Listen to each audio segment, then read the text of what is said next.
Hi everyone, in front of me I've got Motorola Moto X40 and let me share with you how to reset network preferences on this device. So first of all we have to enter the settings and then let's scroll down in order to find the system. Let's tap on it. Now we have to enter reset options, and as you can see at the top we've got the option we're looking for, so let's tap. Here your device will inform you that it will reset all network settings including the Wi-Fi, mobile data and Bluetooth.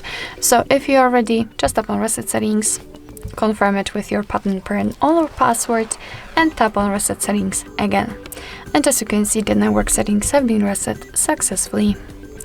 So basically that's all. This is how to reset network preferences in your Motorola Moto X40. Thank you so much for watching. I hope that this video was helpful, and if it was, please hit the subscribe button and leave the thumbs up.